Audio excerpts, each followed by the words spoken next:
Hi there, my name's Chris McGrath. I'm the founder of TangoWork. We make chatbots for HR, for intranets, and for internal comms. And prior to TangoWork, I co-founded Thought Farmer. Thought Farmer makes social intranet software. And today, our presentation is on the topic chatbots, voicebots, and the digital workplace. So right now, the people are using voice bots at home. They're using them to hear the latest news, to get weather reports, to find stock prices, to reorder diapers for their baby, to turn on music, to get directions. There's over 50 million of these Amazon devices out there, and it's estimated that there will be another 50 million sold this year. So that's the reality right now for voice bots. Now, in the workplace, we're a bit behind the consumer side. We're used to that. But businesses are adopting chatbots and voice bots for internal use, and it's growing exponentially. According to Gardner, by 2021, more than 50% of enterprises will spend more per annum on bots and chatbot creation than traditional mobile app development. So that's just a few short years away. I like this next piece of that quote: chatbots will become the face of AI. And we know how much effort is going into AI. Chatbots are going to be the face of it. Another quote I like is this one from Bill Gates, where he says, "We always overestimate the change that will occur in the next 2 years and underestimate the change that will occur in the next 10. Don't let yourself be lulled into inaction." So whenever there's a transformational technology that's doubling, quadrupling in size every year, well, when you double one, you only get to 4, right? But when you double it for 10 years, you're at thousands. So we're going like this with chatbots. In a few years, we will all be using chatbots at work to ask for a phone number, to get the status of a trouble ticket, to find the link to a system, to ask what the revenue was in the last quarter, to find out what's on the cafeteria menu for today. If it can be expressed in words, we will use a chatbot because it'll be the fastest way to get the answer. So let's back up for a second and talk about what is a chatbot. I think all of you use messaging all the time. Some of you are probably sending text messages during this session. That's fine. You may be messaging family or friends or a colleague at work. And for simplicity's sake, I'm going to include voice bots as a type of chatbot because the technology is the same at the core.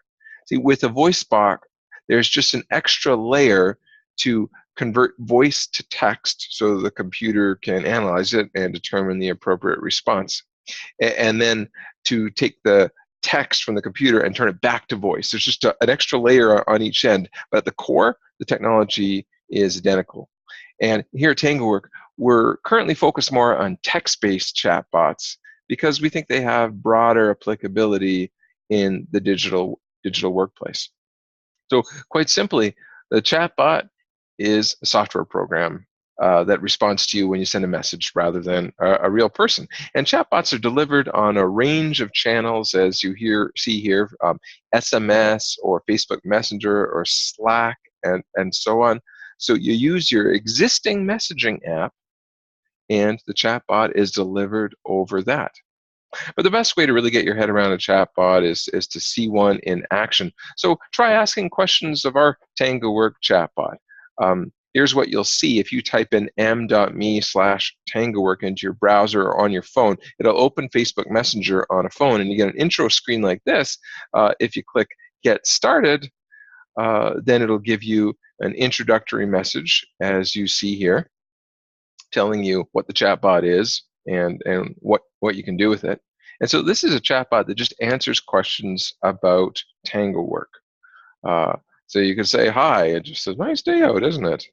But you can ask a question about the product, like, does TangoWork work on SMS?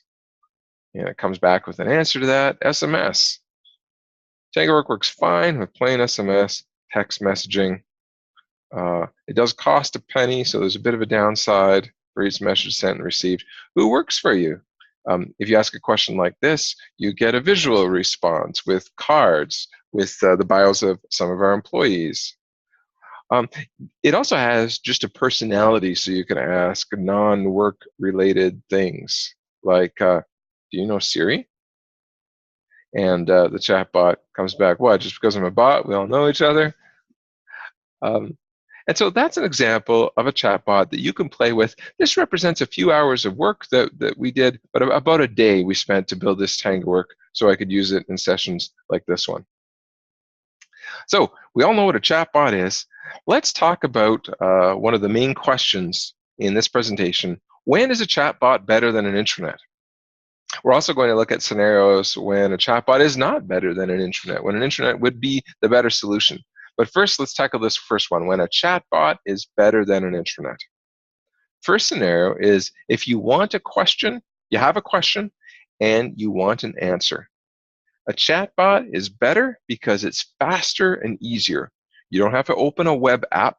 You don't have to log on. You don't have to traverse navigation. You just ask your question, the messaging app you're already using, and you get an instant answer. As an example, we built a chatbot for Bupa. Bupa is a global healthcare company. They're based in London. Their head office was relocating, and they had employees had all sorts of questions about the move, like why are we moving? When are we moving? Am I going to get an office? Are there going to be phones? Is there a gym nearby? Do I get a discount? And so on. And so this chatbot was delivered over a web part embedded in SharePoint, and also via Skype for Business. So if a user says, hi there, how can I help? What's the nearest tube station? And it gives them the answer, bank. The user can say just casual conversation type stuff too, and the chatbot does have a personality like the Tango work one you looked at earlier. What's the guest Wi-Fi password? It comes back and gives the answer to that question. So the scenario is you have a question, you just need an answer. Chatbot is better than an intranet because it's faster and easier. Second scenario where a chatbot's better is if you're in a company where your messaging app is always open, or if you're the kind of employee where your messaging app is always open. So a lot of companies like that, right? Like again, at Bupa, every single employee has Skype for Business installed, and they don't have in their new office any desk phones. If you want to make a call or receive a call, you have to have Skype for Business open. So everybody has it there. And their chatbot, which they've named Cyan after their corporate color, just appears alongside their other contacts. So in order to use it, they don't have to context switch.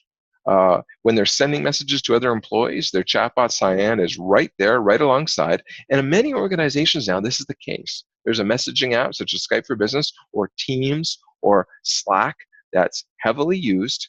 If that's you, then chatbot is better than an intranet because it's always there.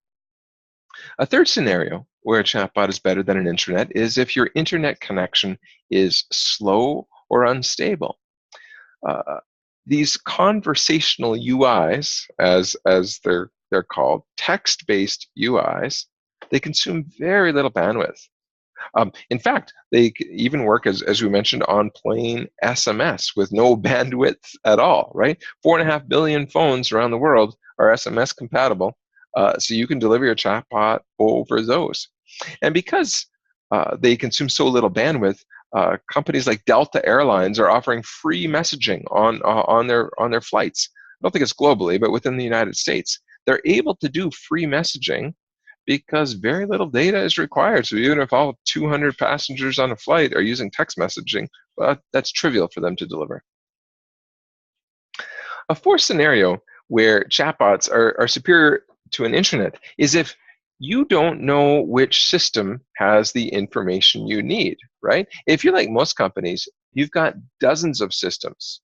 Yeah, you may have your intranet, but you may have a ticketing system.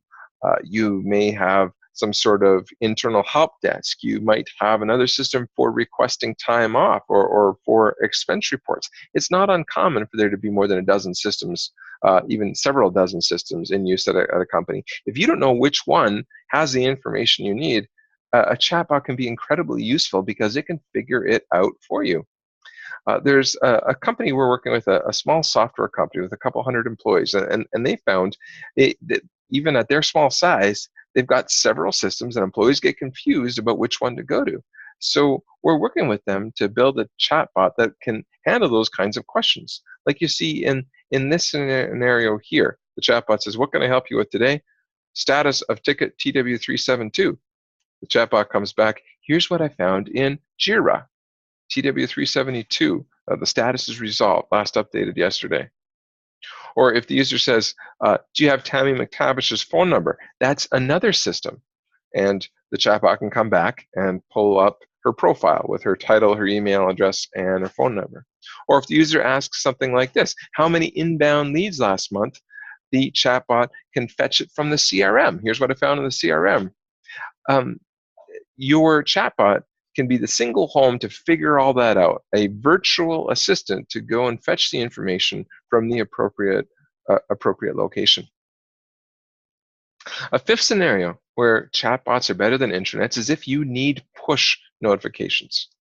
There's a lot of scenarios where you might need push notifications. For example, we had a lot of flooding in British Columbia last month, and there were roads closed, banks closed their branches, and things like that. When you have those emergency situations, it's great to be able to send push notifications. Now, with an intranet, to send a push notification, you need to have a downloaded intranet app to take advantage of that function on your phone, right?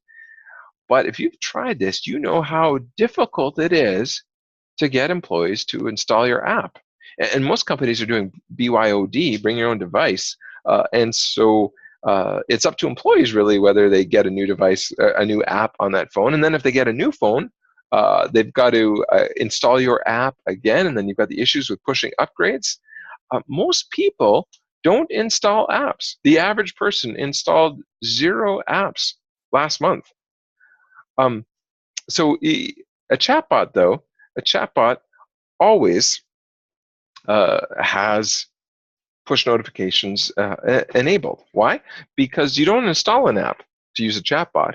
The chatbot runs on your existing messaging app, which is normally the first app that people install on their phones. And messaging apps are useless without push notifications. So push notifications are always turned on for those apps. And therefore, with a chatbot, you can always send push notifications. Here's an example of a retail company we were working with. And they wanted to send out broadcast messages about product news. So they wanted to let the retail employees know about a new line of T-shirts. They sent a push notification, and when they open their phone, they see the message about that product, and then they can enter a number to get all the details. So a sixth scenario where chatbots are better than intranets are if your hands aren't available. So in other words, if you're using a voice bot. Have you ever tried to use your intranet without your hands? It's probably pretty difficult. However, not so with voice-enabled chatbots. So if you're operating machinery, or if you're helping a patient, or if you're working in a lab, voice bots do things that intranets cannot. And finally, a seventh scenario where chatbots are better than intranets is if you think intranets are hard to use. If you think this, you'd be right. Not so much for yourself, but for your employees. See, we as practitioners in the space, we overestimate people's computer skills.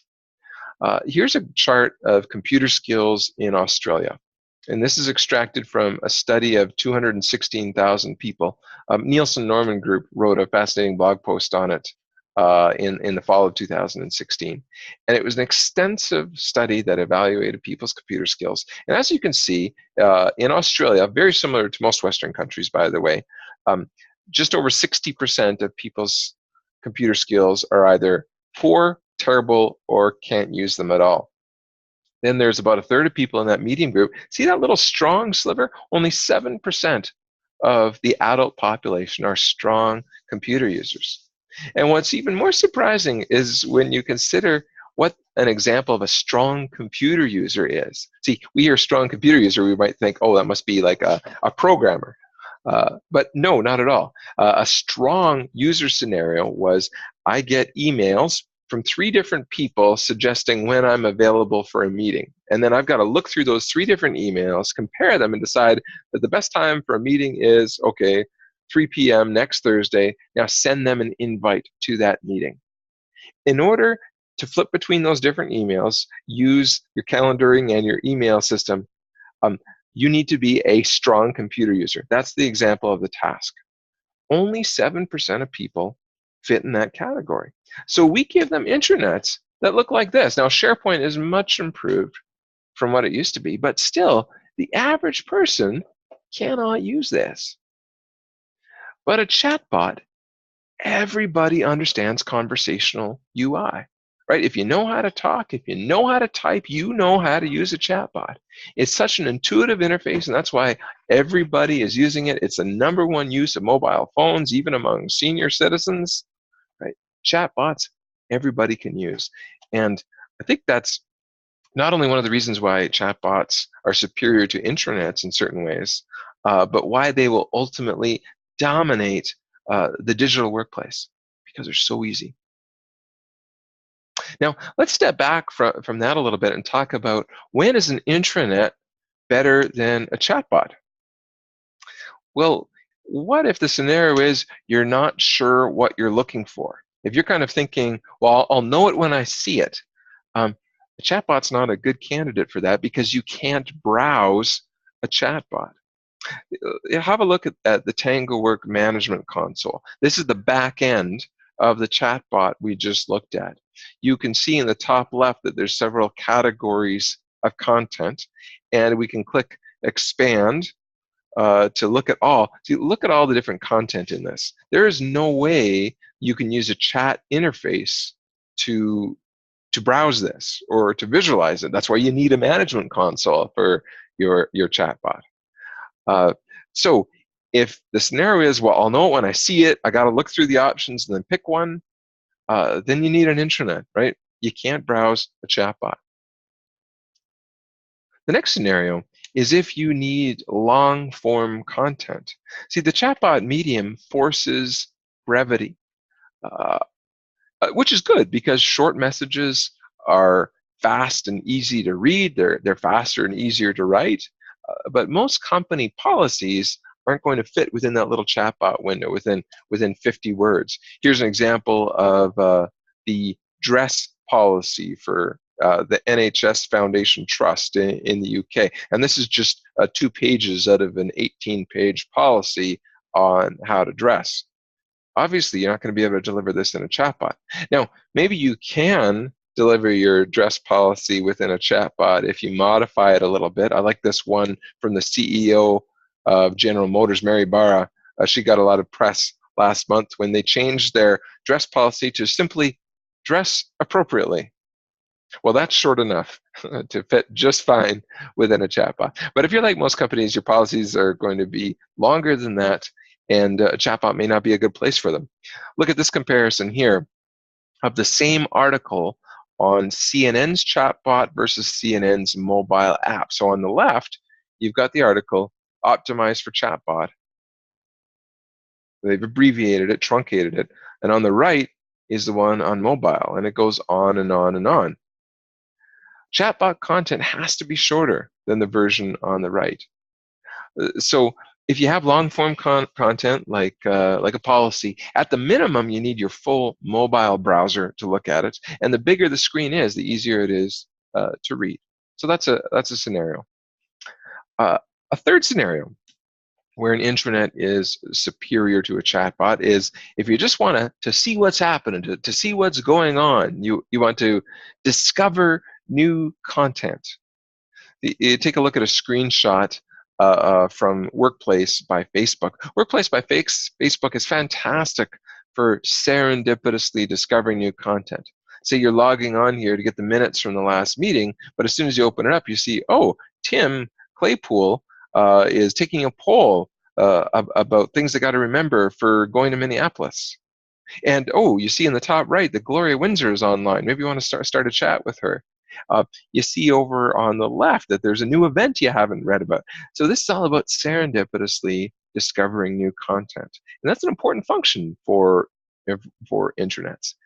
There is no serendipity with a chatbot, right? You can't see all the extra stuff. The chatbot is waiting for you to command it to do something or to ask it a question. It will carry out just that, and there's no room for it to share other stuff.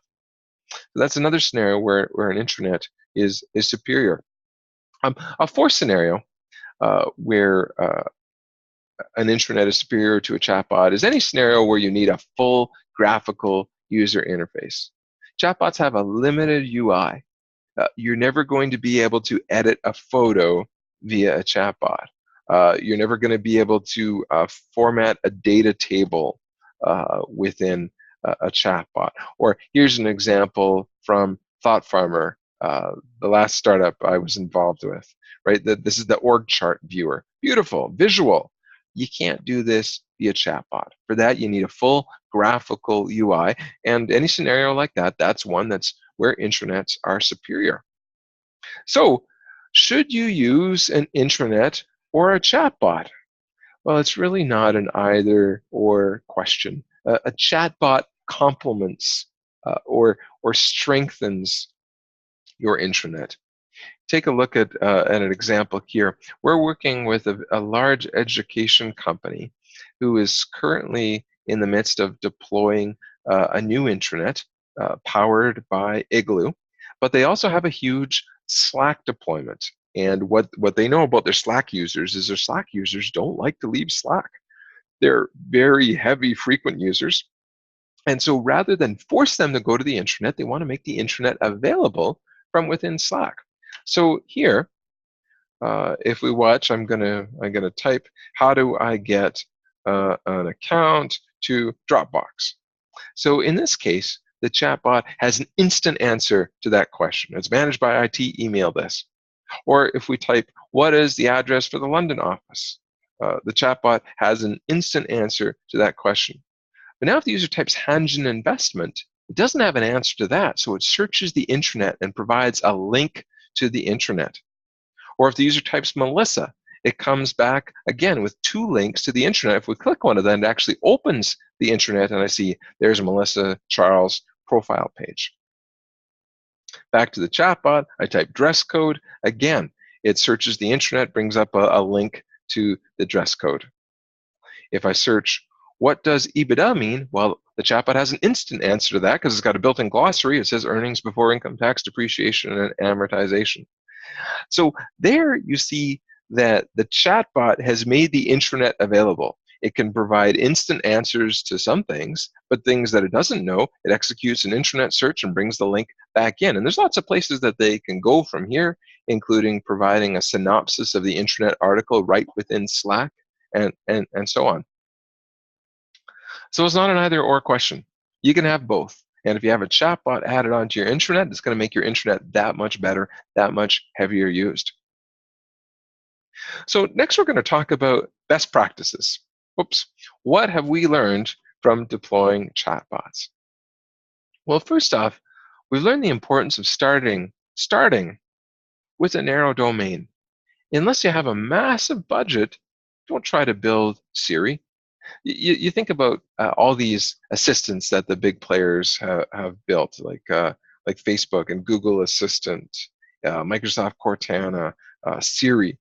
They have teams of hundreds of engineers working on them. And they still have screw-ups, like this famous example from Siri. The user says, Siri, I'm bleeding really bad. Can you call me an ambulance? And Siri responds, from now on, I'll call you an ambulance, okay?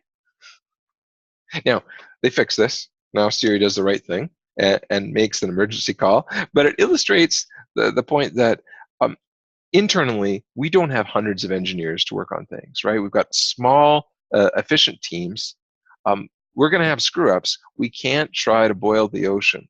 So here's some ideas for your first phase of your chatbot. And of course, you can expand from here. But your first phase, consider something smaller, like a news bot. Like, what's the latest company news? Or an event bot, all-around an event bot. Who's speaking today? What's next on the schedule? When's lunch? A contacts bot where you could just say, what's the number for Pat Davis? Or what's Chris's email address? Or a subject matter expert, which is essentially what Bupa built. It just answered any question about a particular event, the new headquarters that they were moving to. And after they deployed that bot that could answer questions about the office relocation, they expanded it to answering common questions about day-to-day work, like where can I print? Do I get a discount at the gym? Where do I get a new Skype headset? What's the phone number for facilities? So you could do the same thing. Start with something small and then expand from there. The second thing we've learned is the importance of having one killer feature. Ask yourself, what's the one thing your chatbot will do to keep employees coming back again and again? The number one thing that the chatbot at Bupa gets asked is, what's the guest Wi-Fi password? That password changes weekly, and anytime you have a visitor to the office, you're going to need it. So that's a killer feature for them that keeps people coming back again and again. And you need to have an anchor like that. Really, this is a best practice for any system, including an intranet. When you first deploy a new intranet, you want to have a killer feature, the thing that makes people use it. Same with a chatbot. The third thing we've learned is that you need to design failure carefully. The chatbot is going to fail because there's no way you can anticipate what people will ask. So when it does fail, you want to steer the user back towards supported tasks. Compare this. Somebody says, stupid bot. They're getting mad, right? And the bot says, I don't understand. Please try again. Versus, arg! I don't understand. Please try again. Wouldn't it be better if instead of stupid bot, instead of saying, I don't understand, you say, looks like you might appreciate some help dealing with me. Pick from this list. How to use me. What do I know? Where to access me? Who can access me? Who maintains me? And so on. We found a helpful tool in dealing with this is a concept called the confusion matrix. Every single response that the chatbot makes falls into one of these four categories. It's either a true positive, a true negative, a false positive, or a false negative. Now, let's illustrate this. So if somebody says Wi-Fi password, a true positive would be to say it's 123 positive, 123 password, right? That's a true positive. A false positive would be if it responded by saying we have 3,000 employees. Well, that's terrible, right? So to reduce false positives, one thing we do in Tango is we require a certain confidence threshold. We only return the answer if we're at least 40% confident that we know what it is. Otherwise, we say we don't know. A false negative is a miss.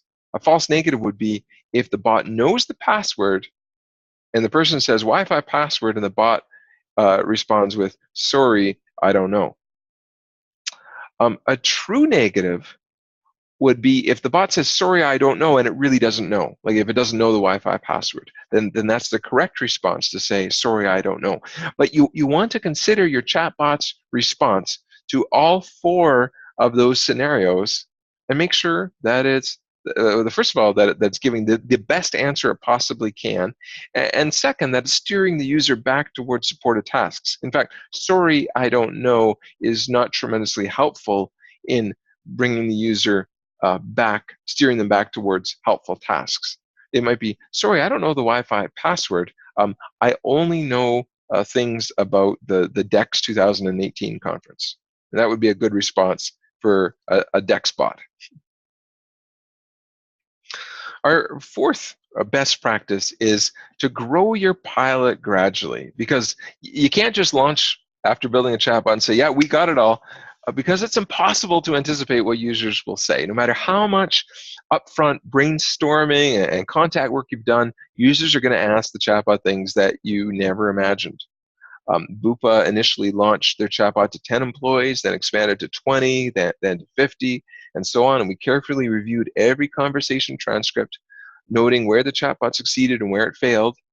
And Whenever it failed, we either trained the AI to handle the user input or we added in the missing content. And by the time we launched to employees, the chatbot could correctly handle most anything. Here's what your chart should look like, right? When you first start, you're in the far left of that graph. You've got a high percentage of incorrect responses from the chatbot, but fortunately, that orange line is your number of chatbot users. You've got hardly any staff using it.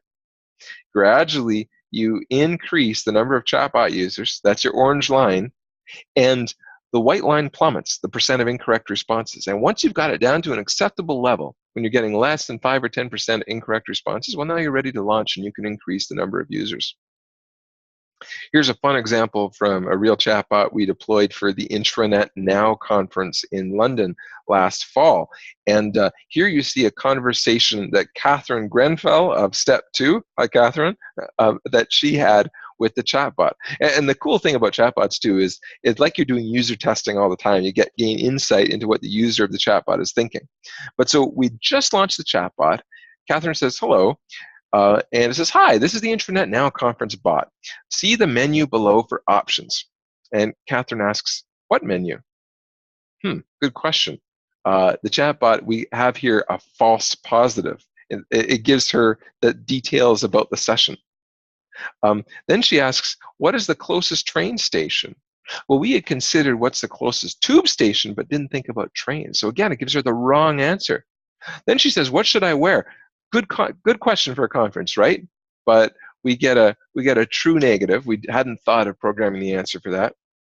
And then she says, how far is the walk from London Bridge Station? For that one, we got a false positive. It says we expect over 220 attendees. So a 100% failure rate on this chatbot. And granted, it was about 9 months ago now, and we've made huge strides in the accuracy of our chatbots in that time. But by reviewing that transcript, we could quickly create it. And now you see the corrected conversation on the right. This is a few hours after Catherine tried that. Now she says, what menu?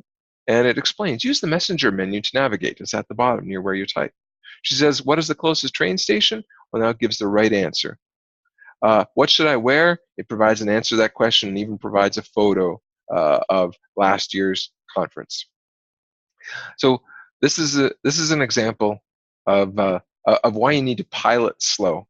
And related to this is our fifth point, really. You need to review the transcripts constantly, especially during pilot, but you have to continue to do so all the time as just your general maintenance, your general checking the oil, pumping the tires for your chatbot.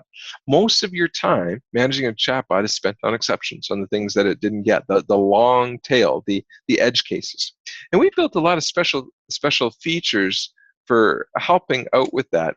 So you see here in TangoWork, you can review transcripts. So if we look at the conversation I had early on in this session, the first chatbot I showed, we see what I was saying to the chatbot. We see hi gets an 85% match on greeting.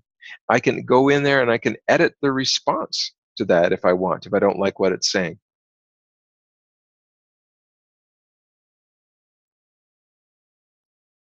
I've also got unrecognized utterances. These are things that the chatbot didn't understand at all. So somebody said big melon. They were testing the chatbot, and so it didn't recognize that, and we can just tell it, you're not supposed to recognize that. That's a none. That's a true negative hit. Verified utterances is when the chatbot is between 40 and 70% confident. We ask the user to verify, say, I was only 57% confident in my response. Was I right? And so from this interface here, we can manually review the utterances and train the chatbot on it. And it's worth noting that the chatbot you don't have to train every single utterance. Right? You just train 10 or 15 samples of what the user will say to indicate a particular intention on the part of the users, and the artificial intelligence engine then figures out the rest with amazing accuracy. So, in summary, I'm just going to stop sharing my screen here. What can we say in review? Well, Consumers are using chatbots and voicebots very heavily right now. The technology to power them in the enterprise is ready right now, and it's getting better every month. If we're doing a task that can be expressed with words, we will use a chatbot to do it. Maybe not today in our organization, but very soon in every organization. So I guess the message is get started with chatbots, run some experiments, run some pilot programs, because chatbots will be a major factor in everyone's digital workplace in the near future. And that's the main part of this presentation. Now I'm happy to take your questions.